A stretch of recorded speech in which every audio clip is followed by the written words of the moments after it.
Hadirin yang dimuliakan Allah SWT, perkara yang paling penting dalam kehidupan kita dan kehidupan seluruh manusia, siapa saja, orang kaya, orang miskin, orang sehat, orang sakit, rakyat, raja-raja, orang zaman dulu, orang zaman sekarang, yang paling penting dalam kehidupan manusia ini adalah meluruskan iman. Karena bila orang itu imannya lurus, maka kehidupan dunia ini akan diberkati oleh Allah. Datang kebaikan-kebaikan yang kita tidak sangka-sangka. Allah akan memberikan kemuliaan. Allah telah memberikan contoh kepada kita. Orang-orang yang imannya sempurna, para nabi, para rasul. Mereka ini hidupnya di mana saja, keadaannya bagaimanapun saja, tetap saja mulia. Zaman pemerintahan Fir'aun, orang iman Nabi Musa alaihissalam, ya mulia. Mulianya dengan sebab imannya, bukan sebab hartanya, bukan sebab jabatannya, sebab imannya. Begitu juga para wali-wali Allah. Kebanyakan mereka tidak punya apa-apa. Wali Songo punya apa? Karena imannya yang sempurna. Allah muliakan mereka, sehingga raja-raja jadi pengikutnya. Dengan iman ini Allah SWT akan jadikan kita kasih sayang satu sama yang lain. Kasih sayang bukan karena harta, kasih sayang itu sumbernya iman. Bahkan kita lihat justru harta itu telah membuat perpecahan, membuat saling benci-membenci, membuat saling bunuh-membunuh. Maka orang yang berpikir bahwa harta benda menyatukan orang itu adalah tertipu. Sekarang itu perang di mana-mana gara-gara harta. Supaya keluarga saya ini tentram, perlu duitnya ditambah, tidak, perlu imannya diperbaiki. Kalau iman itu baik, Allah satukan hati. Orang-orang Madinah itu ada dua golongan besar. Perang ini berpuluh-puluh tahun bunuh-membunuh sebelum Islam. Tapi setelah Islam datang, iman masuk dalam hati mereka, maka rukun. Seolah-olah ayahnya satu, ibunya satu.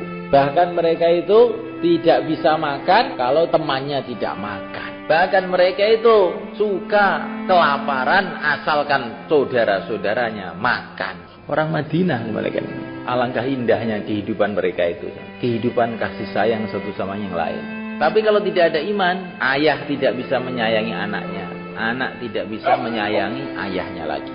Itu di negeri yang tidak ada iman. Itu kalau orang tua itu sudah tua, tidak produktif lagi, nggak bisa kerja. Maka oleh anaknya bukan dirawat, dikirim ke pantai jompo, suruh ngurus orang. Satu jamaah dari Pakistan dikirim ke Jepang. Tiba-tiba itu ada arak-arakan, kayak ada temanten sama walimah gitu.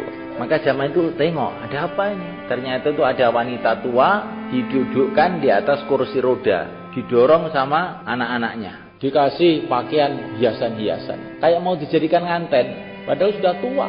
Maka orang Pakistan ini tanya, ini siapa ini? Ini ibu kami. Mau kamu apakan ini? Kamu bawa kemana? Mau kita bawa ke puncak gunung sana, kita jatuhkan dari sana. Loh kenapa? Karena dia sudah bosan hidup. Siapa yang jungkelkan anaknya? Anak masih bisa menghormati orang tua itu gara-gara adanya iman. Dengan iman ini Allah SWT akan menjadikan untuk kita kehidupan yang baik. Bukan kehidupan yang mewah, kehidupan yang baik. Sekarang orang itu pikirnya ingin kehidupan yang mewah. Sebetulnya itu keliru. Yang bagus itu kehidupan yang baik, bukan yang mewah. Mewah kalau tidak baik, seperti pesawat terbang tapi bobrok. Malah bahaya ini semua kan. Ceblok-blok, udah hancur. Lebih baik sepeda ontel tapi baik daripada pesawat terbang tapi rusak. Betul nggak mereka? Lebih baik kuli tapi baik daripada presiden tapi rusak. Pilih mana kamu? Oh, kalau presiden rusak malah bikin kezaliman di mana-mana. Lah orang itu sekarang yang dipikirnya mau mewah. Tidak. Paling penting itu baik, bukan mewah. Kehidupan orang-orang kafir sekarang itu mewah, tapi tidak baik. Kehidupan yang kelihatannya saja enak, tapi sebetulnya tidak enak. Punya sepatu bagus, harganya 10 juta sepatunya itu, tapi kakinya bosok. Bisa menikmati atau tidak mereka? Nggak akan bisa menikmati. Begitu juga orang rumahnya bagus, mobilnya bagus, pesawatnya bagus, teknologinya bagus, hatinya tidak ada iman, dia tidak akan bisa menikmati kehidupannya. Resah terus, bingung terus, tambah hari tambah bingung. Bagaimana tidak bingung? Tambah tua, tambah dekat waktunya dia meninggalkan rumahnya, meninggalkan teknologinya, meninggalkan pabriknya. Maka orang-orang ahli dunia tambah tua, tambah susah. Tapi kalau orang ahlul iman, tambah tua, tambah senyum, wajahnya tambah cerah. Sebentar lagi saya akan ke akhirat. Sebentar lagi saya akan jumpa Rasulullah. Sebentar lagi saya akan sowan kepada Allah. Ini kalau ada iman di dalam hati itu seperti itu sebenarnya. Basyiril mu'minina bi anna lahum minallahi fadlan kabira. Berikanlah kabar gembira untuk orang-orang iman. Tuhan mereka menyiapkan untuk mereka di akhirat fadlan kabira, anugerah yang besar.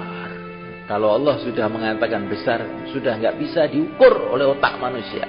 Bumi yang begitu besar, langit yang begitu luas, planet-planet yang begitu banyak. Ini Allah katakan, qul mata'ud dunya qalil, dikit. Itu tidak bisa didapatkan dengan duit, tidak bisa didapatkan dengan jabatan, tidak bisa didapatkan dengan apapun selain iman.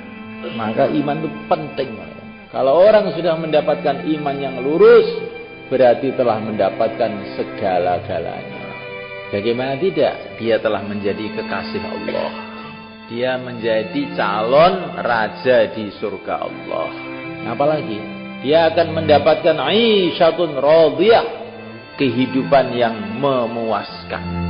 Istana-istana dari emas, dari intan, dari berlian, sungai-sungai dari susu, dari madu. Dah nggak bisa dibayangkan indahnya. Orang ahli surga itu ganteng-ganteng semua, cantik-cantik semua. Kalau cantiknya seluruh wanita di dunia dikumpulkan jadi satu, itu baru 1% cantiknya bidadari di surga. Nah, bayangkan dalam kehidupan yang kekal abadi selama-lamanya. Tapi setan ini menipu kita. Yang penting itu dunia, yang penting duit, yang penting itu iman.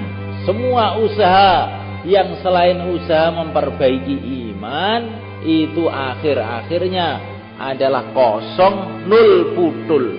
Kamu bangun bagaimana dunia ini? Akhirnya apa? Israel datang, kerikil satu pun tidak akan tersisa. Bagaimanapun kamu rawat anak kamu, istri kamu, badan kamu, tiap hari makan sehat, olahraga, dokter-dokter spesialis kumpulkan, Israel datang, buyar semua.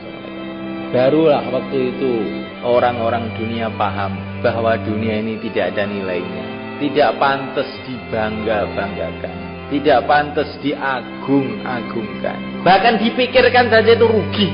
Mikir akhirat sedikit saja kita sudah dapat pahala. Kalau mikir dunia, dapat apa kita? Dapat sumpek, dapat kerisauan dunia. Maka kita ini kerja di sawah, kerja di ladang, nggak usah dipikir, biasa aja kerja. Yang dipikir akhirat saja. Nah, Shalom alaikum.